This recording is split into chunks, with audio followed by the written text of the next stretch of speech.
How can a film be at the same time far left, centrist, right, and far right? When One Battle After Another was released in 2025, we heard everything and its opposite. That it was woke propaganda, a note to protests, an enlightened portrait of a sick America, and finally, that it wasn't actually a political film at all. Politics, they said, was merely a backdrop for a family tragedy about time, fatherhood, and disillusionment. These interpretations all point to the same question: where does a film's ideology actually reside? In my view, you don't understand a film's ideology by watching what the characters do, but by studying how they are staged. Composition, camera movement, editing choices, everything we call mise en scène is what produces meaning. In this video, I will analyze how the staging of Perfidia serve a broader political project, the false equivalence between the far left and the far right.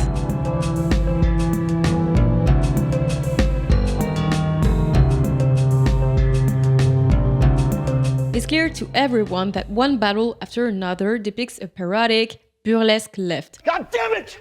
Viva la revolution! Perfidia is the leader of the revolutionaries. The entire family drama, the generational conflict, and the high-speed chase that forms the backbone of the film revolve around her. She's an activist from a long line of black revolutionaries. However, her two passions are money and power. She kills a black man, sleeps with a fascist, abandons and snitches on her comrades, and flees forever. Right, we started with a cute, funny parody of the left. Things escalated quickly, didn't they? It is so contradictory, so unintelligible that we've heard every possible psychological interpretation. Pussy's power, she's just selfish, don't overthink it. She reclaims her sexuality as a form of resistance. PTA doesn't care about correct representation. Actually, Perfidia is avant-garde. None of these theories are justified by the film, because in One Battle After Another, the staging is designed to 1. Render Perfidia incomprehensible. 2. Make identifying with her character impossible. This isn't trivial, especially since Perfidia is the only character in the film treated this way. Pat, who seemingly didn't care for his daughter for 16 years but overcomes every obstacle for the rest of the film to become a good dad. Lockjaw, who isn't shown as a run-of-the-mill fascist but as a man with an ironic and cruel fate. Even minor characters, like those played by Regina Hall or Benicio del Toro, are staged with enough coherence for us to see them as more credible revolutionaries. For example, the sensei practices martial arts, reflecting his humanist rigor, morality, and punctuality. Conversely, Perfidia is the only character with whom identification is impossible. The mise en scène is organized so that we never see what she feels or understand what she thinks. In terms of editing, her sequences are very short. Every time she pulls up, it seems to serve only for shock shots. She is also the only character systematically replaced by cold, cursory, explanatory methods. Perfidia becomes a mere word left on a wall. Right after she has made a pact with the enemy and betrayed her comrades, she is reduced to 10 seconds of voiceover explaining that it's all just baby blues and main character syndrome. It's like she's his only girl. Like, I just no longer exist. I'm just a fucking piece of meat. And in the film's resolution, she is nothing more than a letter read in voiceover to patch together a last-minute happy ending. This impossibility of understanding or identifying with Perfidia is a symptom of the film's global project. But to understand that, we first need to analyze the second major aspect of her staging, her hypersexualization. When she isn't doing pompon or being replaced by a post-it note, Perfidia is systematically shown with a man engaging in sexual acts. All her scenes with Pat show her demanding sex while they are planting bombs, while he's explaining a plan, or asking him if he likes black girls while jumping on him in the back of a car. It is a way to present her as a woman who is always down and always available. And this goes far beyond the narrative excuse of being a couple, as is the same with Lockjaw.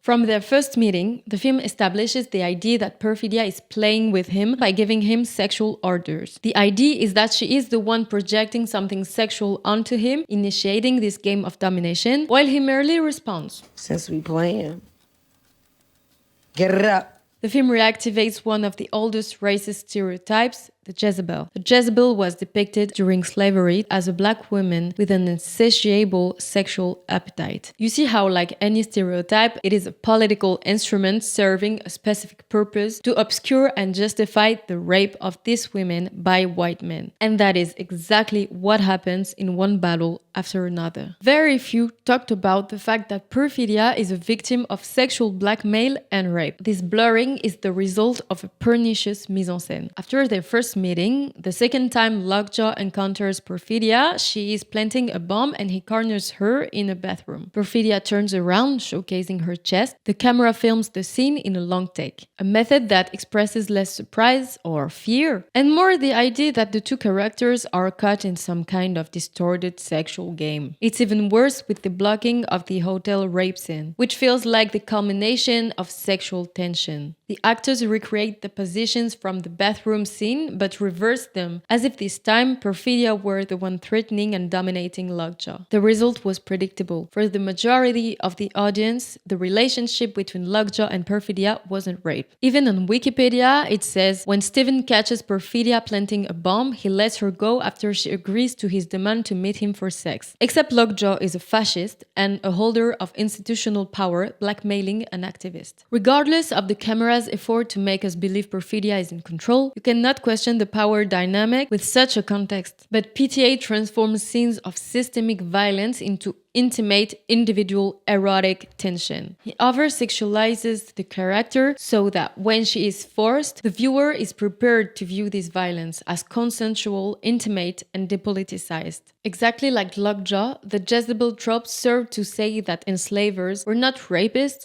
but men responding to a supposed desire from black women. Even 2 centuries later, the stereotype works so well that the public has begun to absolve Lockjaw. All this narrative and aesthetic choices reveal a perverse equivalence created by the film. The idea that the far right and the far left meet in sick sexualities linked to politics. The idea that sex as an adrenaline rush of power linked to activism is not different from sex as a structural weapon of domination. We are led to believe that both characters are caught in the same contradiction between politics and desire, but they aren't. When Lockjaw abuses Perfidia, he isn't contradicting his ideas, he's fulfilling them, as rape is a weapon of war. And that's not just my opinion, it's literally international law. The real question now is, why?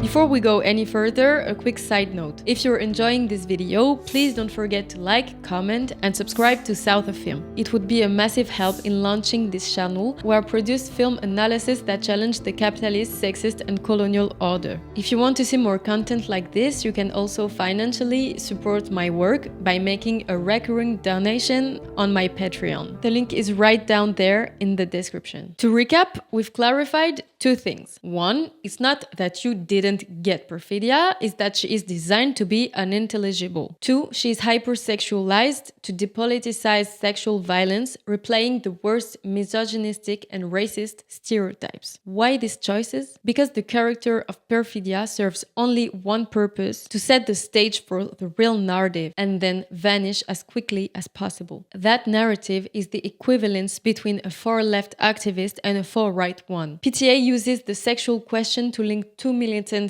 around the same woman and then the same daughter. This isn't just to have them meet and cross paths in a chase. Ideologically, in the way it's staged, it says a lot. This rape serves as a pretext to say, what's the point of politics, since all human beings are fallible, since everything is just sexual impulse, the revolution, the bombs, and erotic tension with Nazis, in a logic where everything is the same. This is why, while we might have expected to see 2 radically different camps, the film constantly suggests that the far right and far left are more alike than they seem. Lockjaw and Pat may chase opposite dreams, one to be a powerful supremacist, the other a revolutionary, but both fail equally. This equivalence even influences the tone of the film, which leans towards comedy through physical humor or situational irony. Pat spends his time time falling over, wearing his old bathrobe, smoking joints in front of revolutionary films, forgetting passwords. Lockjaw dreams of being a god of order and racial purity, yet he's cramped in his clothes, and his whole life is ruined because of a black woman. This isn't just funny, it produces meaning. Humor is a form of distancing that allows us to realize that, regardless of their divergent political utopias, they are both such losers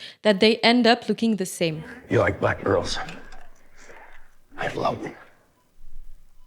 We can also read the incredible final chase sequence this way. The desert is a place where characters are completely removed from their environment, the tunnels and trailers for the activists, the plush lounges for the fascists. They are gathered in a place where everything looks the same. The hills ahead and the ones in the rearview mirror. At the end of the sequence, Willard points a gun at Pat and speaks to him as if he were a Nazi. Who are you? It's your dad. Everything becomes blurred. One might argue I'm exaggerating with this equivalence theory, since at the end of the film, Lockjaw has the most pathetic and ridiculous death in cinema history. Surely that proves that PTA has no empathy for him, but I still have to ask, is showing such a long, sad, and pitiable death really a way to mock a character? Is overlaying the voiceover of a father onto the image of the biological father burning not deeply humanizing? But I don't want to lie to you about anything anymore. Even before his death, for 2 hours and 40 minutes, we saw the character do horrific things, but we were also given the time and means to build complexity and interiority for him through sincere, prosaic moments. Do you think you're my daughter? Isn't it much worse to die through absence and being off camera, to be rehabilitated through a letter read in voiceover? It's not just that these representations are disrespectful. By turning every subject, even structural violence, into a reflection on human nature and its complexities, PTA depoliticizes everything, blurring the line between political opposites by masking their fundamental differences is a strategy serving a liberal ideology that ultimately leads to fascism. I think I need to explain this even less in 2026, where we are told that anti-fascists are the real fascists, that the left is anti-Semitic, and that anti-racists are the real racists. What makes the left unique is that its modes of resistance are the only true ramparts against fascism. Honestly, I'm not surprised to see this from PTA, because he's a filmmaker familiar with drama, showing depressed, violent, disparate characters. But this logic of individual drama is always problematic when it tackles purely political subjects. In There Will Be Blood, for example, the deadly expansion of capitalism is no longer a political and structural narrative, but an individual and depoliticized one. It's the tortured soul of a megalomaniac incapable of love. And the actor plays it well. I wish he had stuck to intimate stories, but instead, he comes to lecture us on the radical left. And furthermore, in the book he adapted, he's the one who chose to introduce a racial element, as Perfidia is not black in the original novel. In the film's reception, so many aspects were presented as ambiguous, the complexity of human nature, but it's not ambiguous. If the revolution fails, it's not because activists, especially women and black people, mix pathological sex and militant action. It's precisely because by constantly hammering people with liberal propaganda, the idea that both sides are the same, we criminalize revolutionaries and break their movements.